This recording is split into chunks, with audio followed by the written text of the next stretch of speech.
నమస్కారం అండి. అందరికీ ఉగాది శుభాకాంక్షలు. ఉగాది అనేది హిందూ సాంప్రదాయంలోని ముఖ్యమైన పండుగలలో ఒకటి. ఇది చైత్ర శుద్ధ పాడ్యమి రోజున వస్తుంది.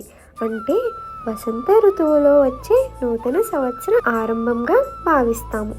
ఉగాది అనే పదము యుగ అంటే సంవత్సరం, ఆది అంటే ఆరంభం అనే 2 పదాల నుంచి వచ్చింది.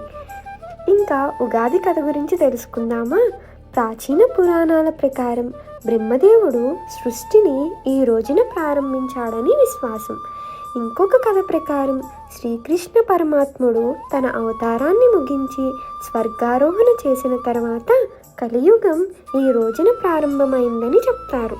అందుకే ఈ రోజున యుగాది అని పిలుస్తారు. ఇంకొక పురాణ గాథ ప్రకారం శ్రీ మహావిష్ణువు తన మత్స్య అవతారం ద్వారా ఉగాది రోజున వేదాలను మహాప్రలయం నుండి రక్షించాడని చెప్తారు.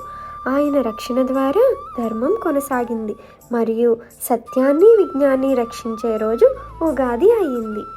అందుకే ఉగాది అనేది కేవలం ఒక కొత్త సంవత్సరం ఆరంభం మాత్రమే కాదు, ఇది శ్రీ మహావిష్ణువు సమయ చక్రాన్ని ముందుకు నడిపే, ధర్మాన్ని కాపాడే ఒక పవిత్రమైన ఆరంభది. ఉగాది పచ్చడి ప్రత్యేకత కోసం తెలుసుకుందామా? ఉగాది పచ్చడికి ఉగాది పండుగలో ఒక ముఖ్యమైన ప్రత్యేకత ఉంది. ఇది షడ్రుచులతో తయారు చేయబడుతుంది. షడ్రుచులు అంటే ఏంటో తెలుసా? 6 రుచులు. ఇవి మన జీవితంలోని అనేక అనుభవాలను ప్రతిబింబిస్తాయి.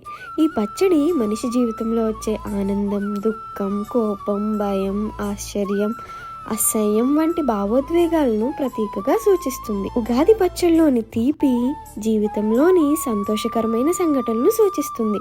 పులుపు ఆశ్చర్యాన్ని, కొత్త అనుభవాల్ని సూచిస్తుంది. కారం జీవితంలోని కోపాన్ని, ఆవేశాన్ని సూచిస్తుంది. వగరు జీవితం అంతా సవాళ్ళు, ఆటుపోటులతో నిండిపోతుందని తెలియజేస్తుంది.